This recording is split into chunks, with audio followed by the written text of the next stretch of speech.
자, 오늘 저는 여러분과 함께 갈라디아서 5장 1절로 12절의 말씀을 가지고 함께 말씀의 은혜를 나누고자 합니다. 과연 하나님의 자녀다운 삶은 무엇일까? 오늘 말씀을 통해서 여러분 하나님의 자녀다운 우리의 삶의 모습이 무엇인지를 함께 나누면서 은혜를 상고하고자 합니다. 여러분 예수 믿는 것을 여러분은 어떤 것으로 생각을 하십니까? 우리가 예수 믿는다는 것, 그것을 여러분 어떻게 생각하시나요?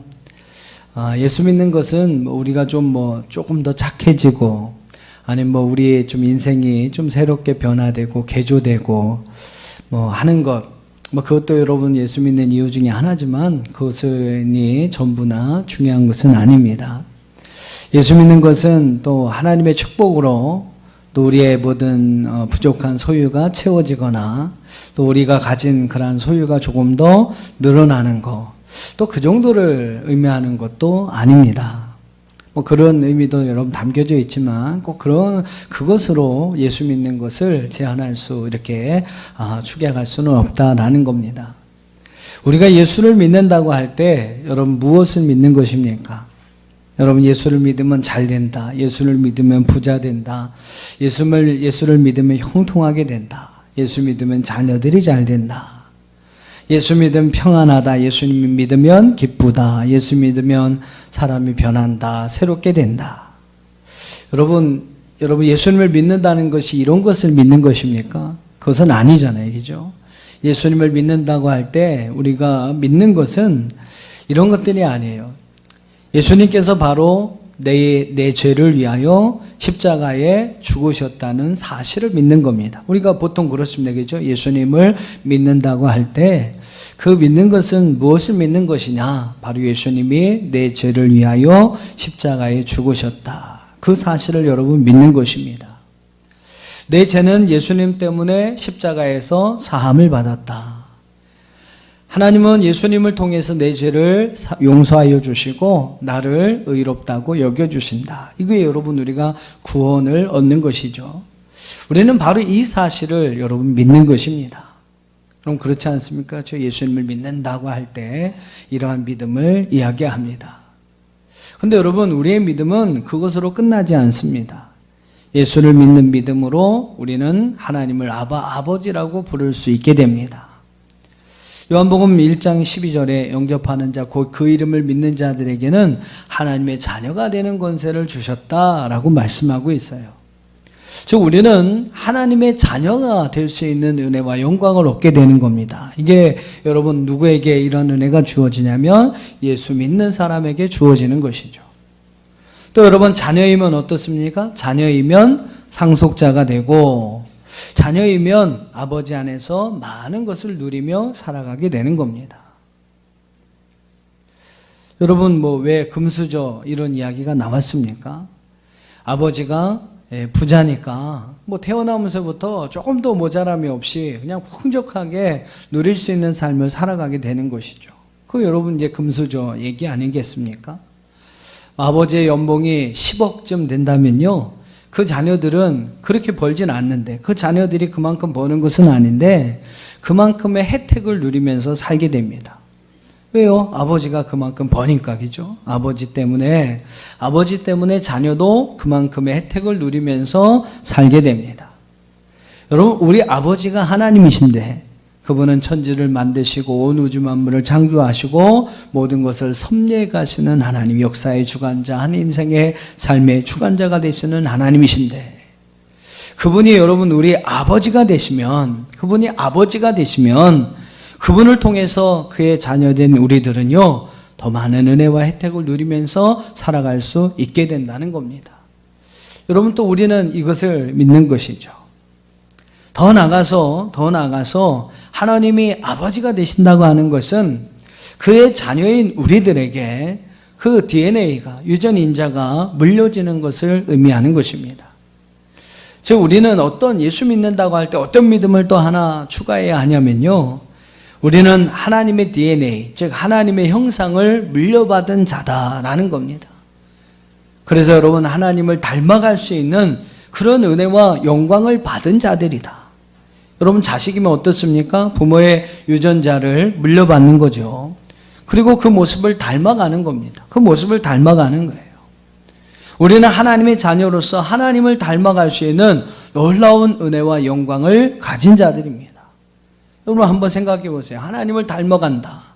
하나님을 닮아갈 수 있다. 여러분 그것처럼 우리 인간에게 영화스럽고 영광스러운 일이 여러분 어디 있겠습니까? 여러분 바로 예수 믿는다는 것은 이런 것들을 의미하는 거예요. 우리가 잘되고 복되고 형통하게 되는 것보다 우리가 더 믿어야 할 사실이, 중요한 사실이 무엇이냐면 바로 그분이 나를 위하여 십자가에 죽으셨고 그분이 나를 구원하시기 위해 자기의 목숨을 내어주셨고 그분을 믿는 믿음 안에서 우리는 하나님의 나라의 백성이 되고 하나님의 자녀된 권세 가지고 살아갈 수 있게 되고 또 그 믿음 안에서 우리는 하나님의 모습을 닮아가는 이러한 삶을 살아갈 수 있다라는 것입니다. 여러분이 어떤 믿음을 가지고 예수를 믿고 계십니까? 여러분 어떤 믿음 가지고 예수를 믿고 계시나요? 하나님이 원하시는 믿음, 성경이 우리에게 말씀하고 강조하고 있는 그러한 믿음을 가지고 믿음 생활할 수 있는 저와 여러분들이 다 될 수 있기를 주님의 이름으로 축원합니다. 자, 갈라디아서 5장과 6장의 말씀은 이제 우리를 부르신 주님께서 이제 너희들이 하나님의 자녀가 되었으니까 이런저런 삶을 살아야 한다. 그것을 좀 더 구체적으로 우리에게 말씀하신 부분이 바로 이 갈라디아서 5장과 6장의 말씀이에요. 자, 그렇다면 우리는 하나님의 자녀로서 어떤 삶을 살아가야 할까요? 하나님 우리에게 어떤 삶을 살도록 여러분 명령을 하셨습니까? 오늘 말씀을 통해서 여러분과 함께 살펴보면서 은혜를 나누고자 합니다. 자, 첫 번째로 하나님의 자녀된 우리는 어떤 삶을 살아야 하느냐? 오늘 여러분 1절로 5절까지 말씀을 보면요, 하나님이 주시는 자유를 누리는 삶을 살아라 라고 우리에게 말씀합니다. 우리가 여러분 하나님의 자녀라면 하나님의 자녀로서 어떤 삶을 살아라? 하나님이 주시는 자유를 누리는 삶을 살아라. 그리스도 안에서 자유를 누려라. 자, 1절을 한번 같이 읽어보겠습니다. 1절 말씀 시작. 그리스도께서 우리를 자유롭게 하려고 자유를 주셨으니 그러므로 굳건하게 서서 다시는 종의 멍에를 매지 말라. 하나님은 그리스도 안에서 우리에게 자유를 주셨어요. 이 자유를 주셨다는 의미는 두 가지로 이해할 수 있는데 1절 하반절에 보니까 뭐라고 그랬습니까? 종의 멍에를 매지 말아라. 그리스도 안에서 우리가 자유를 누린다고 하는 것은 뭐냐면 종의 멍에를 매지 않는 것을 이야기합니다. 하나님의 자녀로 우리는 엄청난 자유를 누릴 수 있는 자격이 주어졌는데 종으로서 우리는 어떠한 이제 자유를 누려야 하냐면 바로 종의 멍에를 매지 않는 그러한 매어서는 안 되는 그러한 삶이 있어야 한다. 종의 멍에를 맨다라는 것이 여러분 어떤 의미일까요? 어떤 사람은요 예수 믿는데 하나님의 자녀가 되었는데도 불구하고 아직까지 이사도 제대로 못하는 분이 있어요. 꼭 무슨 손 없는 날을 봐야 하고 이러면서 이사하는 날을 잡아야 하고 이사하고도 물건 어디 하나 제대로 놓지 못합니다. 뭐 묘를 쓰는데 마음대로 묘도 하나 못 써요. 물론 뭐 좋은 토지나 좋은 땅을 찾는 것은 뭐 당연한 겁니다만 뭐 이장을 하거나 하는 날짜도 뭐 그걸 맞춰야 돼요. 이게 자기 마음대로 하지 못하는 겁니다. 얼마나 여러분 어리석은 사람의 모습입니까? 아직까지 여러분 종의 멍에, 죄의 종, 귀신의 종의 멍에를 메고 살아가는 사람들이 있다. 사도 바울은 바로 우리에게 이러한 종의 멍에를 메어서는 안 된다라고 우리에게 말씀하고 있어요. 이것이 여러분 그리스도 안에서 우리에게 주신 하나님의 자유라는 겁니다. 자, 또 하나의 의미가 있어요. 종의 멍에를 매지 않는 것뿐만 아니라 또 하나의 자유, 그리스도 안에서 하나님께서 우리에게 주신 자유가 있는데 그 자유가 여러분 무엇이냐면 오늘 본문에서 바울이 말하는 자유가 여러분 무엇입니까?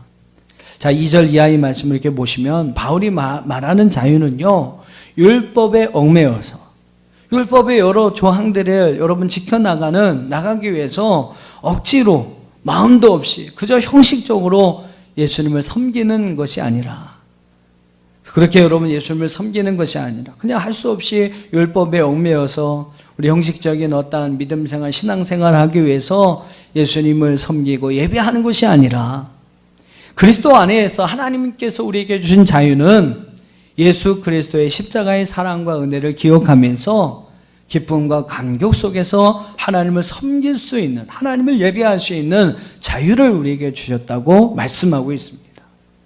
그러니까 여러분 또 하나의 자유는 뭐냐면 억지로 하나님을 섬기는 게 아니에요.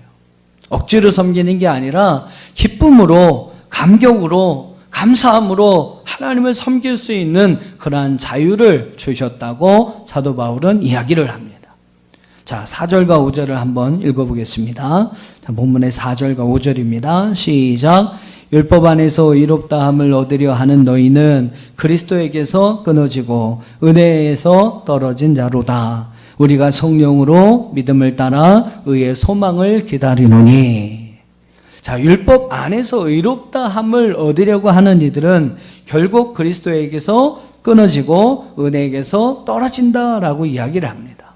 이게 여러분 뭐냐면 율법에 얽매여서 그냥 형식적인 신앙생활, 믿음생활을 하고 있는 사람들의 모습을 이야기하는 거예요. 그런 사람들은 결국 그리스도에게서 떨어진다, 끊어진다, 은혜에게서 멀어진 자, 떨어진 자가 될 수밖에 없다라고 이야기를 합니다.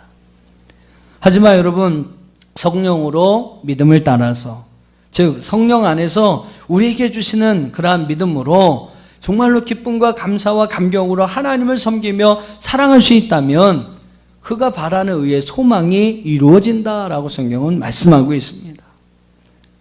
바울은요, 또 바로 앞에 9절, 2절 말씀에서도 만약에 어떤 사람이 구원을 얻기 위해서 할례를 받는다면, 구원은 누구를 통해서 받습니까? 예수 그리스도를 통해서 그분을 향한 믿음으로 말미암아 우리가 구원을 얻게 되는데, 그것이 아니라 구원을 얻기 위해서 할례를 받는 거예요. 여러분 그럼 어떻게 됩니까? 그것은 그리스도의 죽음을 헛되게 하는 것이다 라고 이야기를 해요. 만약에 부모가 자기 아들에게 할례를 행하여서 그를 하나님의 자녀로 만들려고 한다면 우리가 어떻게 하나님의 자녀가 될 수 있어요? 예수 그리스도를 믿음으로 말미암아 하나님의 자녀, 그 권세를 얻을 수가 있게 되는데, 이 부모가 자기 아들에게 하나님의 자녀를 만들기 위해서 할례를 행한다고 생각해 보세요. 그러면 여러분 그리스도의 사역을 헛된 것으로 만드는 것이다 라고 사도 바울은 이야기를 합니다. 그러니까 하나님을 믿는 사람에게 율법이나 할례에서 자유로울 수 있는 은혜를 하나님이 주셨다는 거예요. 그건 뭐냐면 율법과 할례에 얽매여서 살아가는 것이 아니라 성령 안에서 하나님이 주신 은혜와 기쁨과 감사를 가지고 하나님을 섬기며 하나님을 사랑할 수 있는 그런 자유가 우리에게 주어지게 되었다는 것입니다. 율법을 잘 몰라도 괜찮아요. 할례를 받지 않아도 괜찮습니다. 여러분 하나님께서 정말로 성령 안에서 우리에게 주신 하나님의 은혜를 따라 하나님을 사랑하고 정말로 진심으로 하나님을 섬기는 삶을 살아가는 자에게 하나님은 은혜를 주시는 거죠. 구원의 은혜를 주시는 겁니다. 그것이 여러분 바로 그리스도 안에서 하나님께서 우리에게 주신 자유라고 사도 바울은 이야기합니다. 자, 사랑하는 성도 여러분, 하나님의 자녀들은 하나님이 주신 자유를 누리는 삶을 살아야 합니다.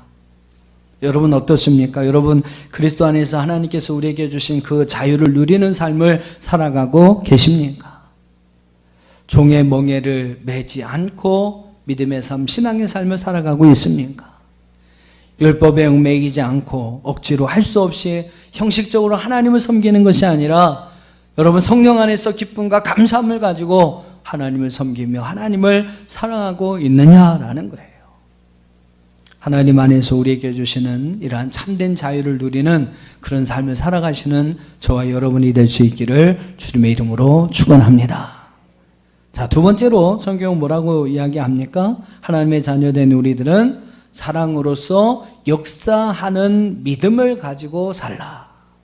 사랑 안에서 역사하는 믿음을 가지고 살아라 라고 말씀합니다.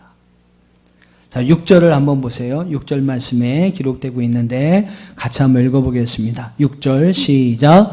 그리스도 예수 안에서는 할례나 무할례나 효력이 없으되 사랑으로서 역사하는 믿음뿐이니라. 할렐루야.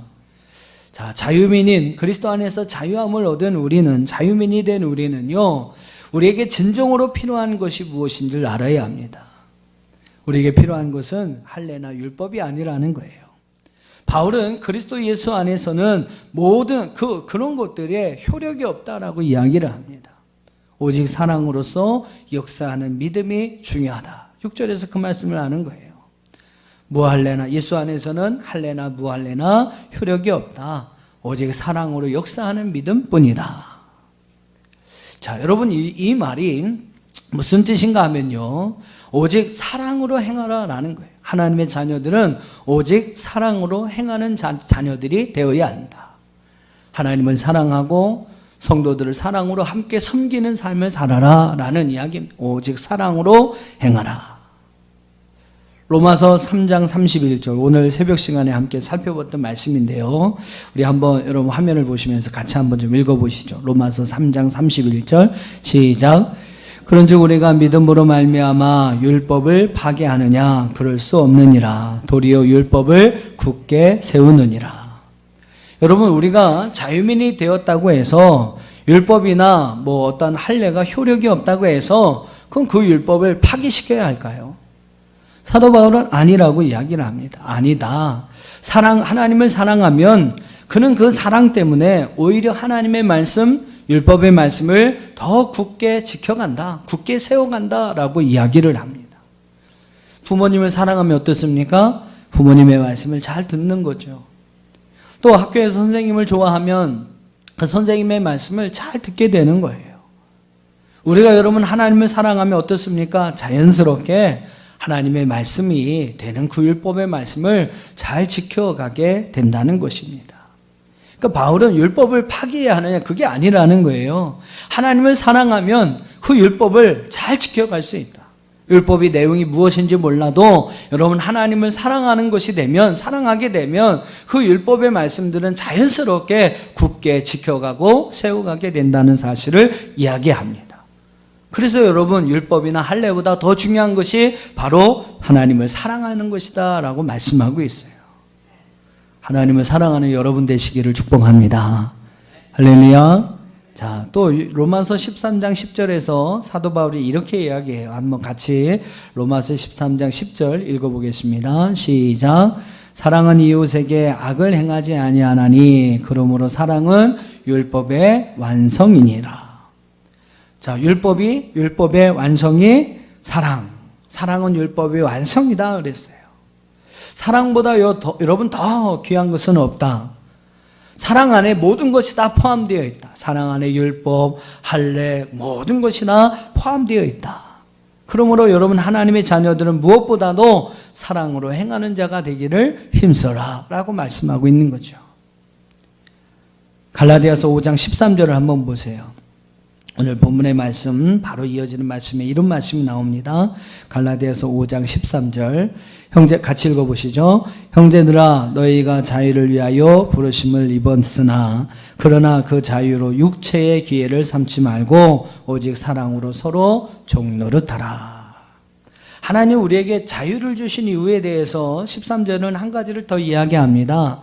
그게 무엇이냐면 육체의 기회를 삼고자 하는 것이 아니라 오직 사랑 안에서 서로에게 종노릇하게 하기 위해서 하나님 우리에게 그리스도 안에서의 자유를 주셨다라고 이야기를 해요. 여러분, 자유를 주신 이유도 무엇입니까? 사랑으로 서로에게 종노릇하게 하기 위해서, 사랑으로 서로를 섬기게 하기 위해서 주님은 우리에게 자유를 주셨다고 이야기를 합니다. 사랑으로 하나님을 섬기고 사랑 안에서 서로를 잘 섬기게 하기 위해서, 사랑으로 종노릇하게 하기 위해서 그리스도 안에서 우리에게 자유를 주신 것입니다. 여러분, 종이라서 종노릇하는 것과, 종이기 때문에 종노릇하는 것과, 종이 아닌데 자유민인데 자유민이지만 사랑 때문에 종노릇하는 것은 분명히 다른 것입니다. 여러분, 예수님께서 왜 제자들의 발을 닦아주셨어요? 그 이유가 여러분 무엇입니까? 예수님이 종입니까? 아니죠. 그분은 우리의 주인, 제자들의 주인이셨습니다. 주님이셨어요. 근데 여러분, 왜 예수님이 제자들의 발을 닦아주셨습니까? 왜 종들이 하는 일을 예수님께서 행하셨습니까? 그 이유는 한 가지죠. 바로 그 제자들을 사랑하셨기 때문입니다. 할렐루야. 예수님께서 제자들을 사랑하셨기 때문이에요. 사랑하는 마음을 가지고 그들을 섬기고자 주님은 친히 그들의 종이 되어주신 것입니다. 힘이 없어서 능력이 없어서 종이 된 것이 아니에요. 사랑하기 때문에 종이 되어서 그들을 섬겨주신 것입니다. 사도 바울은 바로 예수님이 우리를 위해 이렇게 행하셨던 것처럼, 예수님이 우리를 위하여 이렇게 행하셨던 것처럼 하나님의 자녀된 우리도 그분의 모습을 닮아서 사랑 안에 서로 종노릇하라고 말씀하고 있습니다. 여러분, 종이 되셔야 합니다. 종이 되어서 서로서로 섬겨야 돼요. 내가 종이라서 종이 되는 게 아니에요. 여러분에게 엄청난 능력이 있습니다. 여러분에게 정말로 하나님 주신 많은 은혜가 있어요. 축복이 있습니다. 그럼에도 불구하고 우리는 하나님 앞에 우리 자신을 더 낮추고 하나님의 말씀을 따라 주님을 본받는 자로서 주님의 모습을 본받아 서로에게 종노릇하는, 서로를 내가 먼저 섬겨주는 삶을 살아가야 한다는 것이죠. 예수님이 우리를 사랑하셔서 여러분 어떻게 하셨습니까? 제자들의 발을 씻겨주신 것뿐만 아니라 그분은요 십자가에서 죽으셨어요. 목숨까지 내어주신 그 사랑으로 우리를 여러분 사랑해 주신 것입니다. 우리는 이러한 희생적인 사랑, 자신을 내어주는, 목숨까지 내어주는 그 사랑을 받은 자로서 서로를 사랑해야 한다는 거예요. 서로를 먼저 섬겨줄 줄 알아야 합니다. 이것이 여러분 하나님의 자녀된 우리에게 하나님이 원하시는 우리의 모습이라는 것입니다. 사랑하는 성도 여러분, 종이 되시기를 바랍니다. 진짜 여러분 종이 되시기를 바랍니다.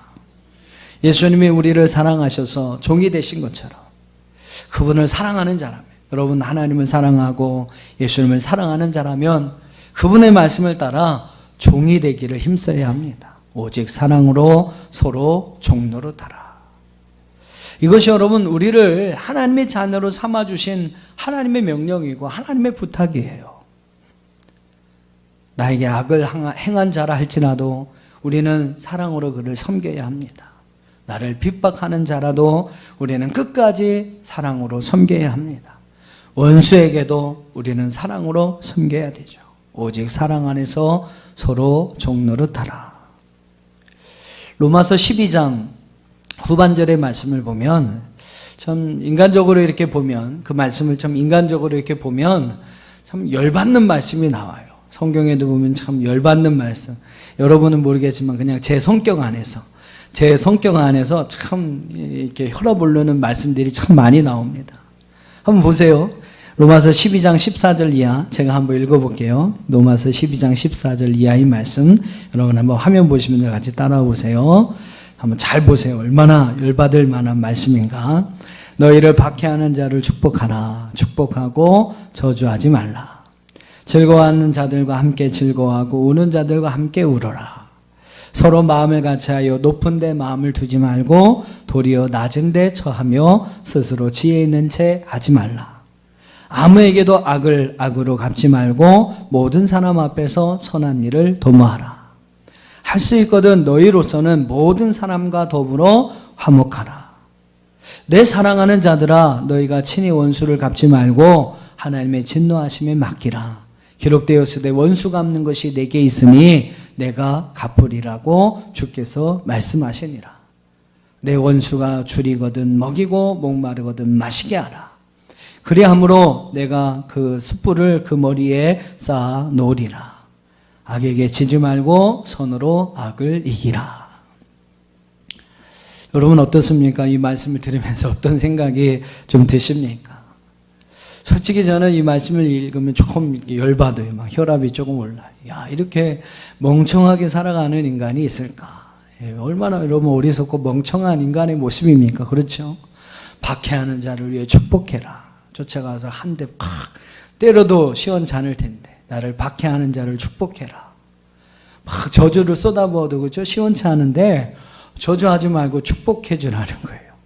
악을 악으로 갚지 말고 모든 사람 앞에서 선한 일을 도모하라. 모든 사람 앞에서 선한 일을 행하라. 모든 사람과 가능하다면 화목하라. 상종도 안 하고 싶은 인간들 많잖아요. 쳐다보고도 싶지 않은 인간들 많잖아요. 아니 어떻게 모든 사람에게 선한 일을 도모하고 모든 사람과 더불어 화목할 수 있을까? 원수도 갚지 말래요. 예, 여러분 무협 영화 이런 거 보세요. 한평생 아버지 원수를 갚기 위해서 아들이 한평생 칼을 닦습니다.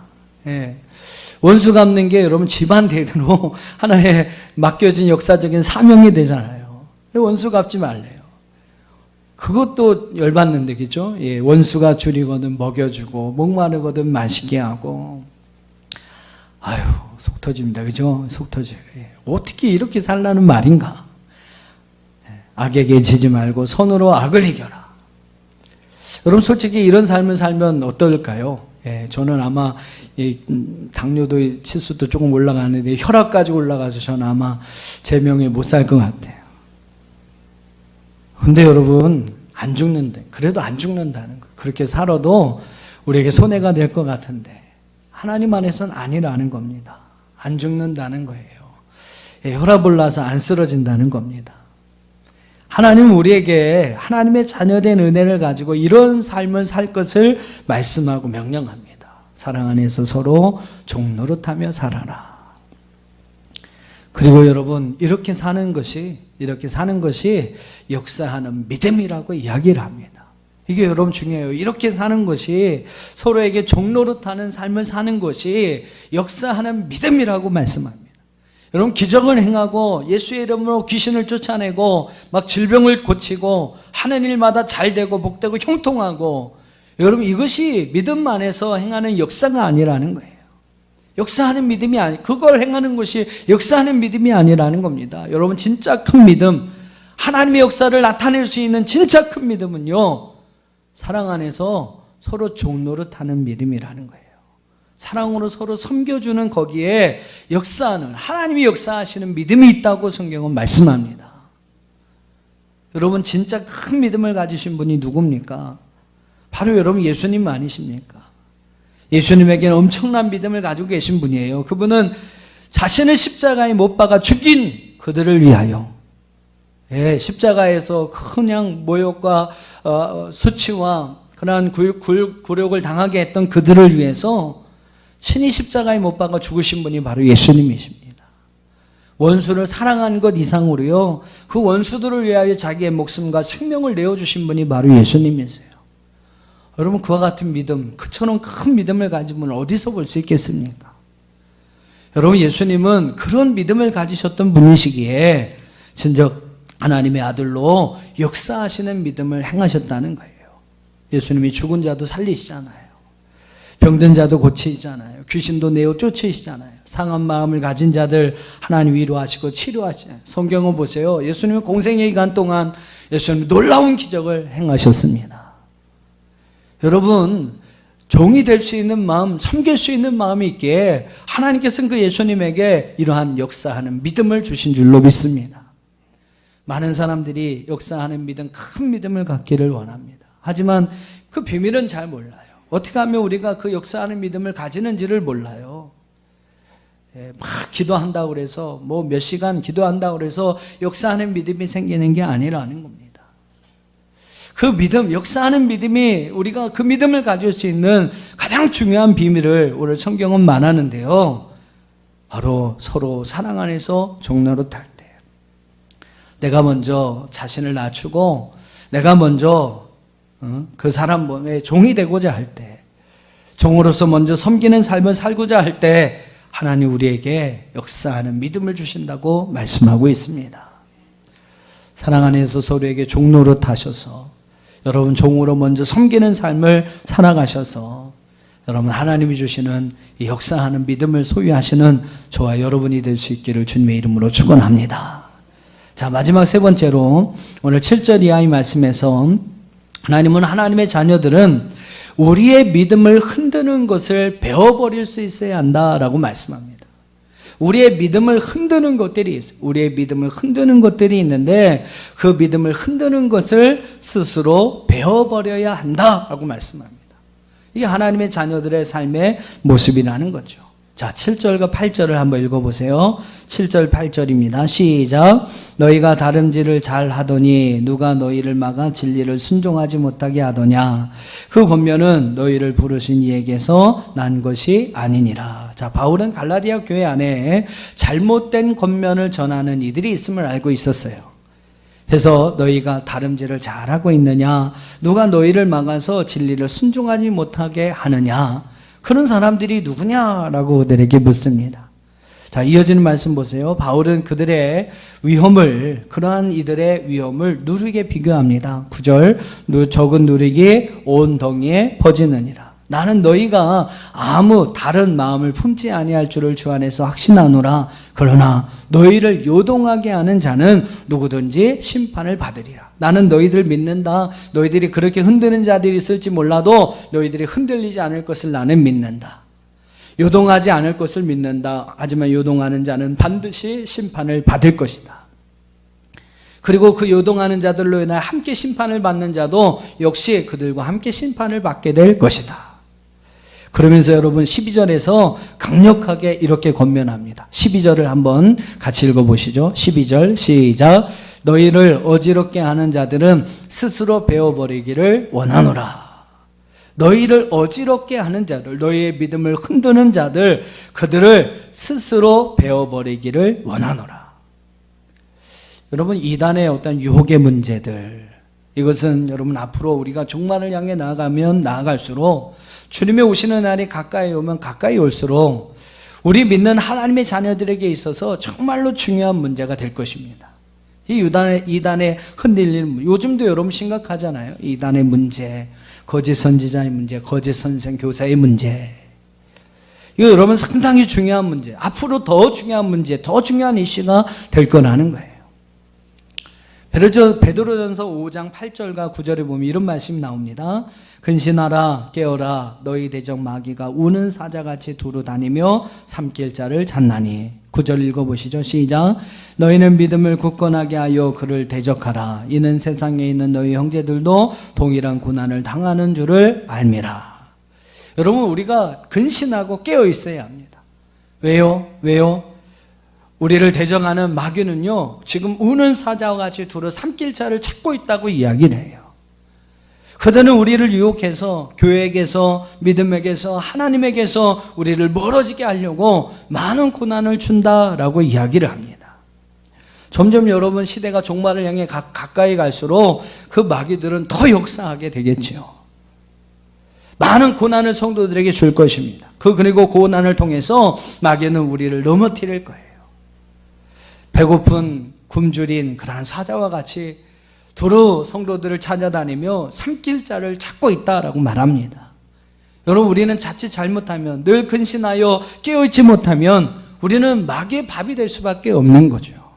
그래서 여러분, 베드로 사도는 마지막 때 살아가는 그 성도들을 향해, 우리를 향해 근신하며 깨어있어라, 늘 근신하며 깨어있어라, 믿음을 굳건히 하여 마귀를 대적하여라 라고 우리에게 말씀하고 있는 것입니다. 또 베드로후서 2장 1절을 보세요. 베드로후서 2장 1절 화면 보시면서 말세에 관한 이야기를 하면서 가장 먼저 베드로 사도가 무엇을 얘기하나 보십시오. 2장 1절 시작.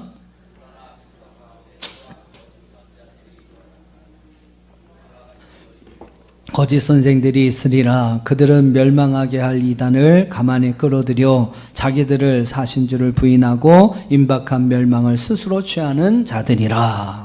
거짓 선지자, 거짓 선생들이 일어나서 살아계신 주님을 부인하게 하고 임박한 멸망을 취하게 한다라고 이야기를 합니다. 그만큼 여러분 종말의 때에는 이 거짓 교사, 거짓 선지자에 관한 문제가 중요한 이슈가 된다는 거죠. 우리는요, 이 이단의 문제들을 잘 극복해야 합니다. 정말로 여러분 앞으로 이단의 문제, 거짓 선지자, 거짓 교사의 문제들을 잘 극복해 가야 돼요. 방법은 하나입니다. 방법은 하나밖에 없어요. 12절 다시 한번 읽어보세요. 뭐라고 이야기하고 있습니까? 12절 시작. 너희를 어지럽게 하는 자들은 스스로 베어버리기를 원하노라. 스스로 베어버리기를 원하노라. 중요한 것은요, 이단 사상에 빠지지 않기 위해서 우리는 스스로 그것을 분별할 수 있는 능력을 가져야 한다는 거예요. 스스로 여러분 그것을 배워버릴 수 있어야 한다는 겁니다. 이 이단 사상에 여러분 빠지는 문제는요, 누구의 도움도 받을 수 없다는 겁니다. 그게 여러분 성경이 가르침이에요. 자신이 분명하게 그것을 분별하지 못한다면, 자신이 스스로 그것을 깨닫지 못한다면 누구도 여러분 해결할 수 없고 해결해 줄 수 없고 도와줄 수 없는 문제라는 것을 이야기합니다. 그래서 여러분 바울은요, 스스로 배워버리기를 원한다라고 말씀하고 있어요. 여러분 혹시라도 여러분 주변에 그런 이단 사상에 빠져 있는 분들이 있다면, 여러분이 막 뭐 상담해서 끌어낼 것 같아요. 여러분이 막 이렇게 강압적으로 데리고면 빠져나올 것 같습니까? 안 된다는 거죠. 그들을 여러분 정말로 생각하며 그들을 위해 기도하시기를 원한다면 기도하는 방법은 딱 한 가지예요. 주님, 저들이 스스로 깨닫고 돌아오게 해주세요. 그것밖에 없어요. 솔직히 그렇습니다. 여러분 뉴스 같은 데 봐보세요. 막 그런 데 빠져서 막 다 버리고 쫓아가는 사람들, 가족들이 막 쫓아가서 막 항의하고 막 데모하고 법적으로 막 이런 걸 해도 안 되는 겁니다. 오히려 역고소를 해요. 아, 저 사람이 나를 부모를 막 고소합니다. 부모를 막 고소하는 일들이 일어나요. 강압적으로 한다고 빠져나올 수 있을까요? 안 되는 거예요.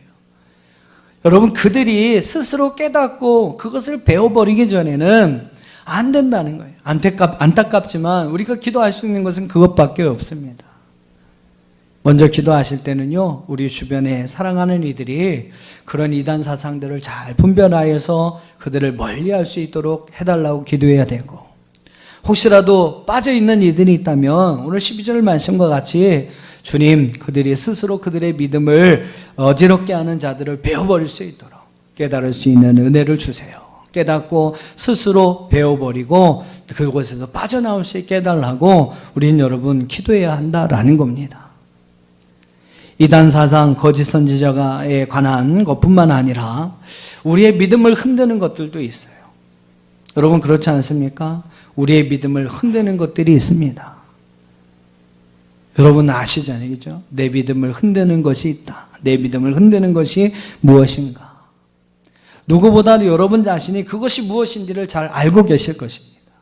주님을 향한 나의 믿음을 흔드는 것, 여러분 그것이 무엇인지 여러분 아시고, 그것을 여러분 스스로 배워버리지 않으신다면, 배워버리지 못하신다면, 스스로 배워버릴 수 있는 그러한 결단이 여러분 가운데 없으신다면 여러분 결국 그 문제로 인해서 우리는 하나님을 떠나게 될 것입니다. 결국 영원한 멸망 가운데 거할 수밖에 없게 될 거예요.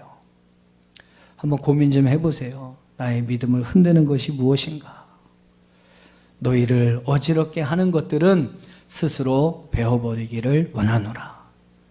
오늘 여러분 이 말씀을 주님의 음성으로 한번 생각해 보시고 여러분 한번 배워버릴 수 있는 그런 결단이 저와 여러분 가운데 있기를 주님의 이름으로 축원합니다.